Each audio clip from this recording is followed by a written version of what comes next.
Welcome to another episode of The Green Room. For those of you who may not recognize me after my spring shearing, I'm your host, Jeff Farragher, and conductor of the Symphony of the Kootenays. We have another great show of guests and music for you today, and before we get started, I'd like to take a moment to thank our supporters like the BC Arts Council and Columbia Basin Trust, and the dozens of other organizations that help keep music alive in the Kootenays. We also want to thank you, our audience, for continuing to tune in and support live music in the Kootenays. We have three special guests joining us today, and you can have the chance to join us after this live premiere tonight at 8:20 Mountain, 7:20 Pacific over in Zoom to ask the guests questions and be part of the conversation. Check out the Zoom link in the description below, and we look forward to seeing you there. Our guests tonight are all Kootenay local players that are in our wind section. First, we have Catherine MacKinnon, our principal flute player. Hi, Catherine. Hi, Jeff. Thank you. Good to be here. It's good to see you. Good to have you here. We also have the person who gets to work with Catherine for almost every single one of our shows, our other flute player and piccolo player, Ruth Langevine. Welcome, Ruth. How are you? I'm good. Thank you. Yeah, it's good to see you here and have you here. We also have a third guest, and this guest is our second bassoon player. She's also very involved on our board as a board member, as well as a very busy person in our community. Welcome, Ruth Sawatsky. Thank you, Jeff. It's so good to be here. It's nice to be talking with three of our local Kootenay players this week. Catherine, how has this year been for you? Like so many people, I had to pivot really quickly in my work and do it a different way. And right. And just all the live music being stopped on a dime. Yeah, it was kind of awful. Like it's creeping back now, but positives, lots of hiking, time with family. Yeah. How about you, Ruth Swatsky? How's this year been for you as a player, as well as being involved with the symphony? It's been a very tough year, but it has been a blessing in disguise. I had a chronic tendon injury in my wrist, so I held off from playing for the whole year, and now my injury is completely healed. So I'm very glad about that. I really miss playing with the symphony. I miss seeing everyone, and with my career outside of music, I've been just busier than ever. It's been a very challenging year. Right. Yeah. And how about for you, Ruth? Well, I really miss performing with the symphony or performing in smaller ensembles because it's just such a gift to be able to do that. I am doing my music therapy work, which the facilities are so grateful that I'm coming because, it's pretty awful for the seniors who couldn't have much visitors and no activities. So I'm very happy to be able to do that. That's really lovely that you're able to do that and help people out. So what was your last live performance? Was it the Symphony of the Kootenays concert in February? I had to miss one of them because I thought I wasn't going to be available. So it's been quite a long time, like over a year, I think. Yeah. How about you, Ruth? What was your last performance? Obviously, you mentioned you've been taking time off because of injury. So was it that February concert that we had? Yes, that was my last performance. Yeah. So like you mentioned, that's over a year ago. That's crazy. Mm-hmm. And Catherine, how about you? Have you had any opportunities to perform since then? Not live. I had February concert like everybody else. But I did sign up for the Quarren Talent Show at my school. And and recorded myself playing something, and then we just sent it out. All the staff just sent out different talents that they had. So I guess that was the closest. But it's definitely very interesting doing these either online or small sort of community-based experiences versus the amount of work and effort that goes into a symphony concert. So that certainly has been an adjustment for all of us, I'm sure. So okay. Ruth L., you guys have prepared a short trio. You want to tell us what we're about to hear? Sure. Well, this is a piece by Telemann, and Catherine had this piece, and I'm good friends with this fabulous pianist teacher, Donna Goodwin-Wilson. I just have to say her name because she wrote Ruth's part. She actually did it for the whole piece, but we were just performing the vivace.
Definitely want to talk about your teaching, Catherine. But let's just start with your musical background, education, and career. So I did a Bachelor of Music and Flute at UBC. And I just, that was basically it for formal education. I did a couple of the music camps like Aspen in the summers as well.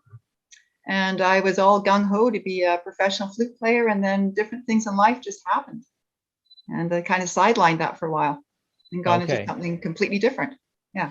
So when you were at UBC, were you focused on performing, or did you do a education degree? No, I did I was focused on performing. Full performance degree. Yeah.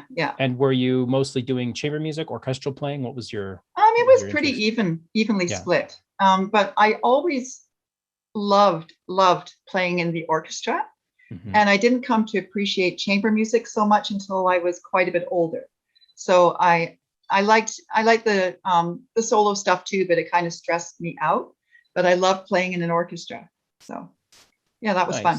Nice. Yeah. And that's really a great part of being able to go to a institution like UBC or any of the universities around, is they do provide that opportunity to play and use it quite a large orchestra. Yeah. And it was a little bit of a big deal to get into that orchestra because they had lots of flutes and lots of trumpets and so on. And all the wind instruments were basically put into concert band. And if you wanted to be in the orchestra, you had to go and audition. So that was actually really good practice. Yeah, nice. Doing that too. Yeah, for sure. As a string player, of course, it's competitive, but not in the same way. You have, especially in universities, most everybody's accommodated to get into the string sections of an orchestra. For the winds, it's a much more competitive. Yeah, it's crazy. World. So you trained in music, and you did some work there, and now you're a teacher. Yeah. Just tell us a little bit about how that came to pass. So I was doing this and that for several years, and I did some TV, kind of similar to what you're doing right now. I was interviewing people, and then I had got married, had 2 lovely children, wanted to be home with them, and I really literally put that flute aside for almost 10 years, and then I got into teaching flute again. started playing again. But then I also went and trained to become a teacher, like a school teacher. So now I've been teaching grade 2 for quite a while. Okay, so you teach all subjects with grade 2, or all subjects? Yes. Wow. Yes. Okay. What year did you move to the Kootenays? I remember this quite well because the age my kids were. So 1993, I moved to the Kootenays. Yes. And how long after moving to the Kootenays did you find out about the Symphony of the Kootenays and make that connection? How did that all happen? Well, that was interesting because I'd grown up kind of being taken to BSO concerts, and that's where I got inspired, to want to be a flute player and in an orchestra. And then when I came here, after it took about, I think, 3-4 years before I was really aware of the Symphony of the Kootenays. I don't know, I was busy with stuff. And I went to a concert and I went, wow, there's actually a functioning, good, small orchestra, and they're playing all the right notes. They've got all the right musicians. They don't have, bassoon being covered by trombone or Barry sax or whatever. Like, this is great. And then a few years after that, I got asked to join. I came in as a second flute player. And the principal flute player, not when I joined, but earlier than that, had been Paul Douglas, and who was my teacher at UBC for my first year there. Oh, wow. Yeah, nice. So kind of, full circle. It is a small world for sure. Okay. And so you started as second flute. How many years were you in that chair before, and how did you move into the first flute chair? I think about probably 7, I think around there. Yeah, about 7. Mm-hmm. Okay. And then started doing a little bit of co-first flute with the other principal flute. So we were both doing it for a while, and then it got moved to just me. So you're definitely very experienced. You're a great leader. A lot of people look to you for direction. What does it mean to you to be a section leader in general? Well, with the woodwinds, it's a bit different from being a section leader, I would think, for a bigger group of players like cello or violin or viola. It's kind of a very kind of collaborative thing with the other principals, especially because we all sit so close together. And we just kind of talk about things together during rehearsal and sort stuff out. And then all the second players are so tuned into what we're doing, literally. I find it's kind of effortless because there's such good other section leaders already in the symphony. So I never feel like, oh, I'm out here all by myself trying to figure this out, because it's just Ruth and I, right? So yeah, in the flutes. But then I think of the woodwinds as really being the section. I think all of us principals are kind of doing it together. Mm-hmm. Okay, great. Well, you've prepared a musical selection to perform on this show. Yes, do you want to tell our listeners what they're about to hear? Yeah, this piece I'm going to play is called Andalus, and the composer is Émile Pessard, who was at the Paris Conservatory in the late 1800s. And it's just this really nice little piece of flute music. As far as I know, it's the only one he wrote. He wrote a lot of comic operas and things like that. And he taught harmony. It's just really appealing. It's got a little bit of a Spanish flavor to it. And I first learned it when I was something like 12. I've been playing for 2 years. And there's one kind of biggish run in there that kind of goes right up high and comes down very quickly in a swoop. And I remember being absolutely terrified of that. That was like climbing Mount Everest. I didn't know that I could do it. And one other little fun fact about the composer of the piece I'm going to play is he taught Ravel.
Wonderful.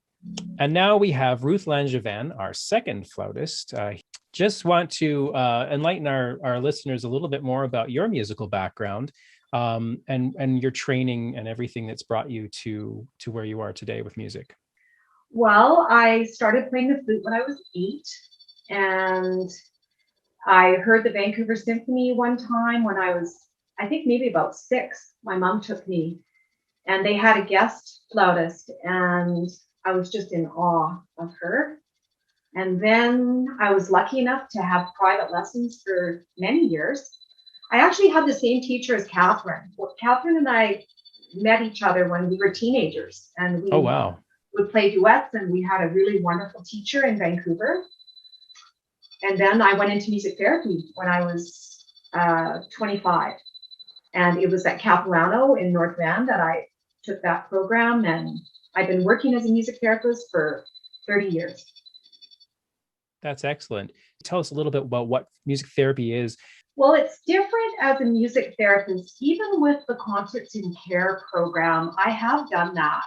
I think I did it 3 times when Alex Nichol first brought it to the Kootenays. And that's a fabulous program where professional musicians come in and perform. And even though I am using my flute as a music therapist, it's not nearly as much as, I'm singing a lot of the old songs. The elderly, even if they have a form of dementia, they can still remember those songs from their youth. I'm playing the guitar, I lead bell choirs. So I feel as a music therapist, with the way that I do it with seniors, it's really, I'm kind of like a music motivator to try and get, people that are suffering from all kinds of different issues, just to get their attention and get them involved. Right. Yeah. I think that's really big. And music, of course, is one of those languages or modes of transport that we can get into people's heads a little differently than through words or visuals. So, of course, Ruth, you work with elderly people through your music therapy program, but you also work with a different demographic. Tell us a bit about that. I haven't been teaching it in the last year, partly because of COVID, but I did teach him music for 20 years, and it was probably one of the most fun things I have done in my life. And that's where I first met you, was your oldest son, and then I think your next daughter came. And it was just, it was, like I said, the most fun program I've ever done. And it's a very good introduction to music for children, because they learn the pitches through the songs. There's all kinds of dances, circle dances, and playing instruments, and they do it with their parents. And so it's just a beautiful program. I enjoyed it so much. And one thing that I used to do was hold the kinder music classes in the geriatric facility. So, have babies, a group of moms with babies, and then encouraging lots of interaction with the seniors and the children. And I just love doing it. And I know that with COVID, that won't happen for a long time. But yeah, I absolutely loved teaching him music. So when did you move to the Kootenays, and how did you find out about the symphony? I moved in 1990. We moved, and I live a little bit out of Nelson, about 20 minutes towards Belford. And I had a 6-month-old baby at the time, and it was very rustic. I'll just say that.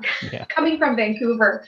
And, we bought an abandoned, or like a rundown farmhouse, and fixed it up, and which is still in the process of needing a little fixing up.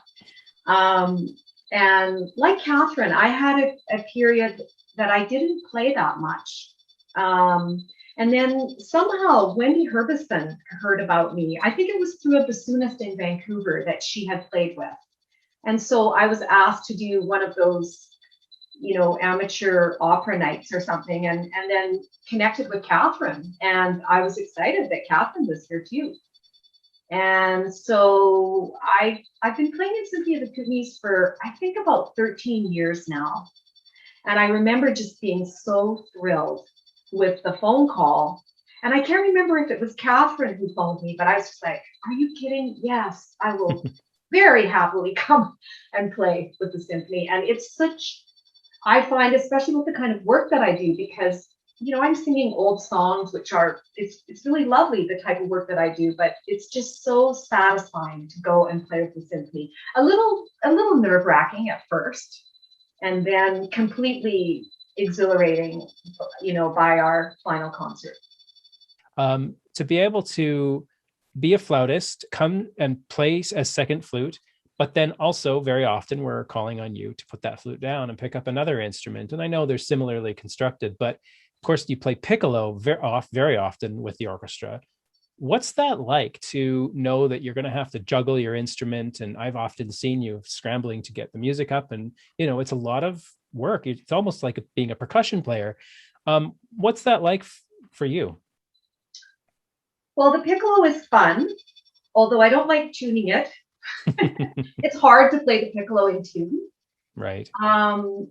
And sometimes I need my Manhasset stand with the, so I have got a wider stand. The Nutcracker can be quite hard, just finding your place back, going to the piccolo part and then coming back to the flute part. But, I love playing the piccolo. It's fun. Very cool. All right. Well, we're going to hear a piece that you've prepared for us. Do you want to tell our listeners what we're about to listen to? Sure. It's one of my favorite pieces. It's by Bach. It's the middle movement of a sonata, and it's the Siciliana. And I first played it for my grade 4 exam when I was 10 years old. But it's such a beautiful piece and fairly well known. So I've been playing it a long time. Well, that's another beautiful thing about music, is we never fully conquer these pieces. There's always something new to bring to it. Great. Well, here we go.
Now we're going to talk with Ruth Sawatsky, our second bassoon player. Welcome back, Ruth. Thank you. So just tell our listeners a little bit about your musical background. Of course, you're based in Cranbrook, so a lot of our regular audience will know you well by seeing you on stage, but also probably see you around town. What is your musical background for those of us who don't know? Well, like many of us, I started young. My parents were both very musical. I started piano lessons when I was 7 years old. And then I started playing the flute in the school band program when I was 9. And after a few years of playing the flute, once I was in the music storage room and my music director was there, and I said, "What's that?" looking at a big black box. And he said, "That's a bassoon." And I said, "I'm going to play that." And I didn't know anything about it. So he said, "Okay." And he sent it home with me along with one of those old fashioned booklets that has the cassette recorder and you follow along. And I learned how to play the bassoon that way. And then I played it in band for a few years, as well as flute and piano. I kept playing. And then I remember one time I was probably 9 or 10. I was coming home from band practice. It was when I was still playing the flute. And I was very frustrated. And I threw my flute into the bushes in the back alley. And I walked home. And my mom, who was very astute, she said, "Ruthie, where's your flute?" And I must have looked guilty. So I confessed and I had to go back and find it. And I did, and it was fine. And my mom and my dad, but mostly my mom, was so certain that her kids were going to learn music and she would not let us quit.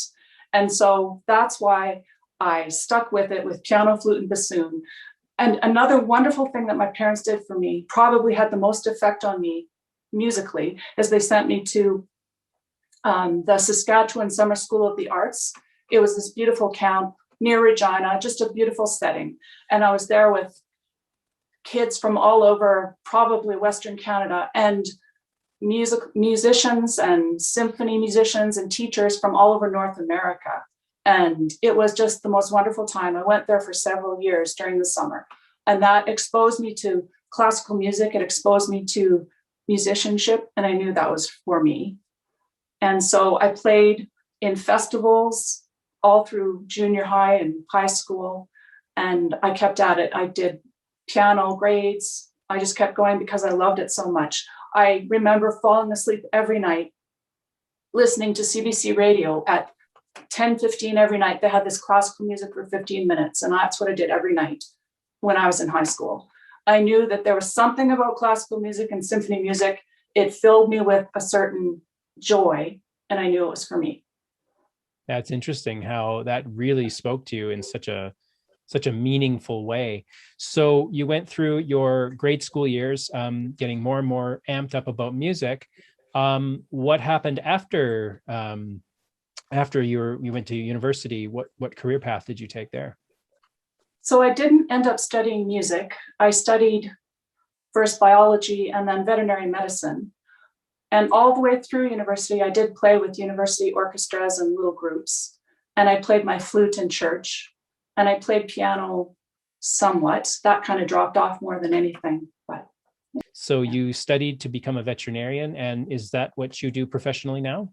Yes, I've been a veterinarian now for 30 years. I just had my 30-year reunion, and I can't believe it's been that long. Wow. And yeah, it's been a wonderful career and very busy, very challenging.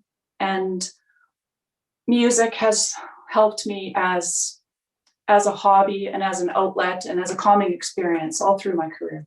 So what is your history with the symphony? When did you move to the area, and how did you get involved with playing with the Symphony of the Kootenays? I moved to Cranbrook in 99, and I was introduced by a friend to come to the symphony as an audience member. And I just was amazed that this small community, semi-rural community, had such a wonderful symphony.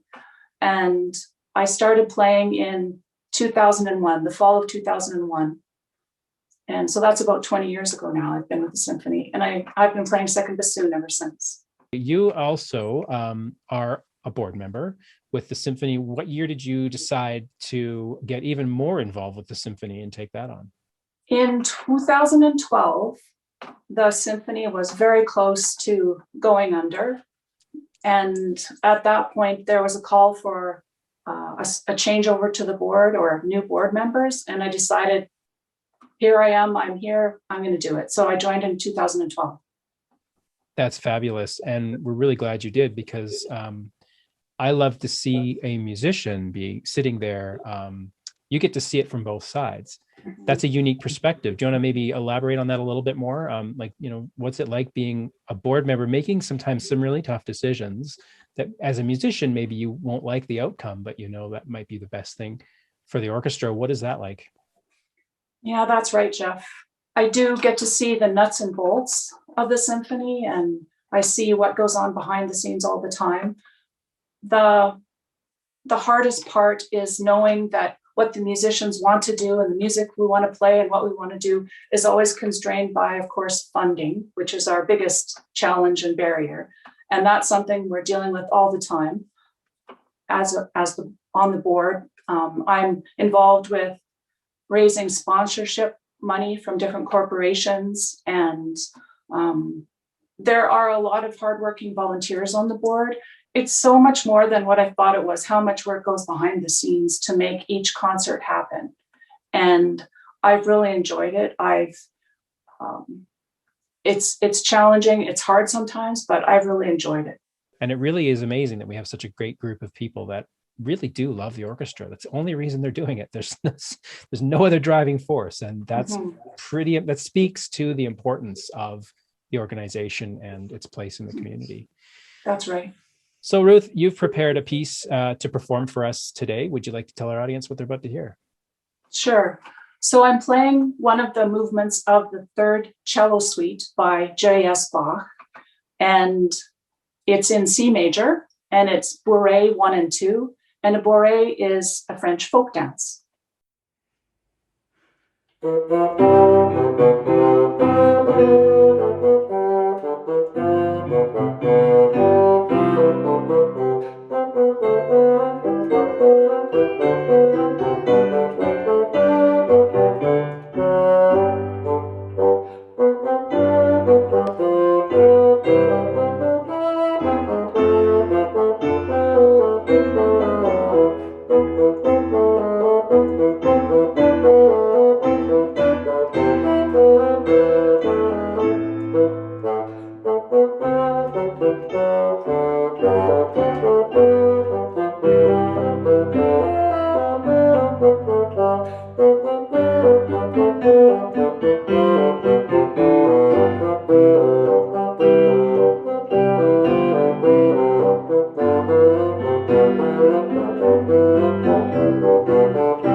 That was lovely. Thank you, Ruth. So now we're going to discuss with all three of our guests a few a few questions about the fact that the Kootenay region, which is really a region, and it's quite unique because it's a large region, although it's not a highly populated region. Of course, we have a symphony orchestra, and it's very unique in that our distances are very, very vast. We do have to bring in many musicians from outside the community. We go through a lot, just as Ruth had mentioned. The board does a ton of work. The musicians all have to do a lot of work to prepare to bring this thing together for sometimes just one performance in our community. We often try to get two. Why do you think the Kootenays should have a symphony? Catherine, how about you? It's just a really unique institution. And I don't think there's any replacement for it, for having a symphony orchestra of whatever size. So I think any community is so fortunate to have one. And the cool thing about the Symphony of the Kootenays is that we mostly perform in Cranbrook. That's our home.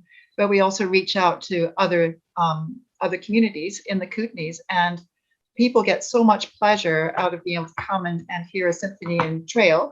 Nelson is where I first heard it, in the Capitol Theatre, which is not a big venue like the Key City. But so just being able to come and hear an actual symphony orchestra when you live in a smaller community is priceless. Right. How about you, Ruth L?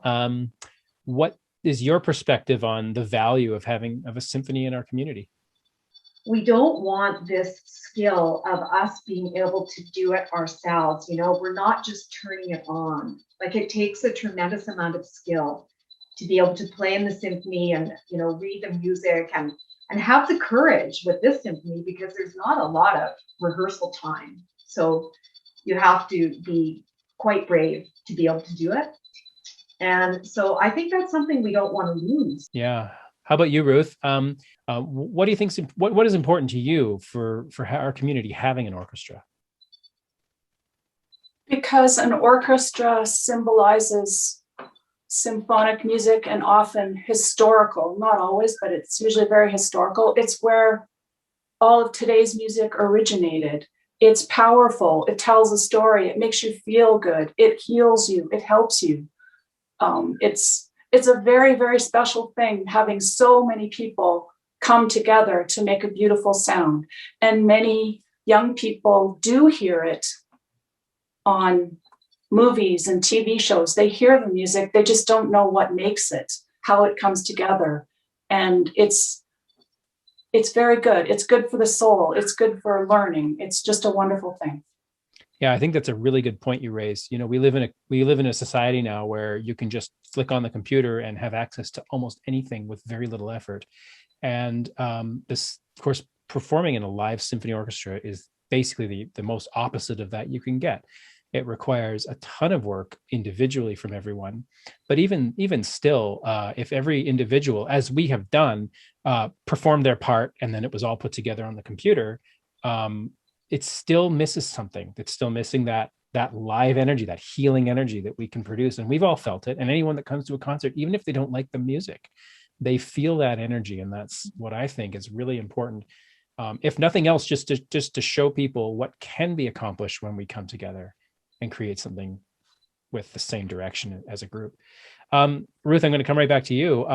How do you see the symphony sort of changing to attract new audiences? We discussed this a little bit earlier, but still, of course, holding on to our core values. But what sort of things do you think we can do to attract new audiences to experience this? Which Ruth? Ruth S. Okay. So we need to be accessible by everyone. It doesn't matter what you wear. You can dress down or you can dress up for fun. It doesn't matter when you clap. You can clap whenever you want. It needs to be accessible music. And if we, in the programming of our concerts, can include music that people do know from movies or various areas where they might know this music, and then they will feel that they will be familiar with that music. And then we can also introduce them to new music. And they'd be surprised at how much they will love it, and how music, classical music, symphonic music tells a story, and it makes you feel transcended above anything else in your life. It's just beautiful music. I agree. A little story about what I saw happen in Edmonton. Actually, one of my mentors in conducting at the time wrote a kind of scathing editorial in the newspaper about people clapping in inappropriate spots. Of course, he was of European training and European mindset, that sort of older ideas that, you know, you had to conduct yourself very appropriately in the concert hall. And it was unfortunate because, of course, in Edmonton, we had a very supportive audience, and some people were known for just like jumping out of their seat 2 notes before the last cadence and clapping and applauding. And that going back to the community and sort of saying this isn't appropriate, that definitely disconnected some people from the audience. So I agree with you. I think, you know, obviously there are cultural things that have happened. There's reasons for them. And, you know, people will get that, but if they're excited, I think it's really cool to hear that from the audience. How about you, Catherine? How do you see us reaching out to attract newer audiences to experience the symphony? A lot of what Ruth S. has said, as far as not worrying about what people are wearing or if they clap. I mean, people used to always clap at the end of, you know, the first movement of stuff. That's how it was written, like Beethoven's Emperor Concerto. It was designed that way. I do recall, like, one of my very favorite shows ever with the symphony was one we did on top of the mountain in Kimberley, and that was awesome. And that was a very different feel, and I just loved it. I loved that people just hanging out. It was like being in a music festival, right? Just hanging out on a picnic blanket and listening to us. And I thought I would love to do more of that, especially in the era we find ourselves. It would be, I know sound wise you do lose something, but I would love to do more outdoor things. I think that would be another way to go. Definitely. And at the same time, though, when we're talking about attracting new audiences, but I always want to honor the audiences that we have that have come for decades and just love coming to the symphony. And I always feel like we, as a group, we're always trying to give them the best experience that we possibly can. So, yeah. I agree. And we always walk that knife edge with programming. Of course, we do want to honor the people that have supported us. That's really very important. Of course, well, maybe trying new things to attract new audiences. But I agree that certainly performances that we instead of making people come to us, we're more going to them. And we were looking at some of those things, of course. In August of last year, we were going to put on a performance in Cranbrook outside. And of course, that wasn't possible. Symphony on the Mountain is something we are definitely trying to strive for again here. And so, yeah, those are great opportunities. Wonderful. Well, of course, we've been talking about playing together. We've been talking about all this excitement and how valuable it is to have this live music experience. And we're now going to have a non-live musical experience. You three have prepared a couple selections. Yeah, this one is by Mozart, very famous composer. And it's a slow movement, the Adagio from Serenade Number 3. And apparently he wrote a lot of these serenades as kind of a little bit of a break for himself from having to do commissions. So this is more for fun for him and his friends. And the story goes, he used to have people to switch instruments all the time to explore the different textures. So yeah, it's of course, being Mozart, his adagios, his slow movements are so beautiful. Great, here we go.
And we have one final selection that the three of you have prepared before we end today's performance. Ruth, what are we about to listen to?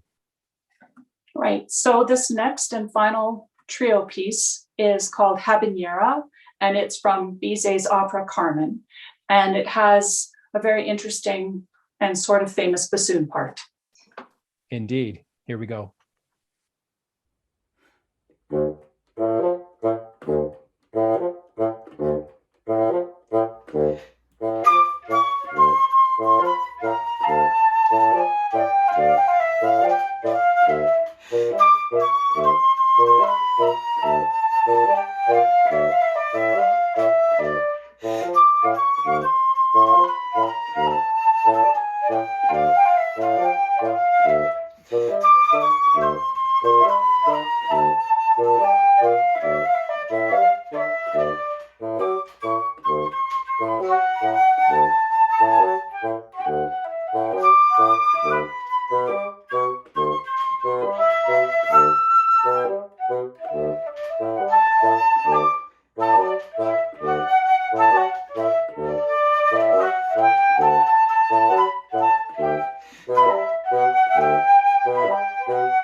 That was wonderful. And again, a huge thanks to our guests. Well, that wraps up our show for tonight, but we're looking forward to seeing you on May 8th for another episode where we're going to have 3 more Kootenay locals join us. Sophia Smith from our cello section, Megan Bibby, who's our past student violinist, as well as Bree Hurlbert from Castlegar. All to join us and talk about what it's like to come to the symphony from different perspectives. That's 7:30 Mountain, 6:30 Pacific, right here on the Green Room on May 8th.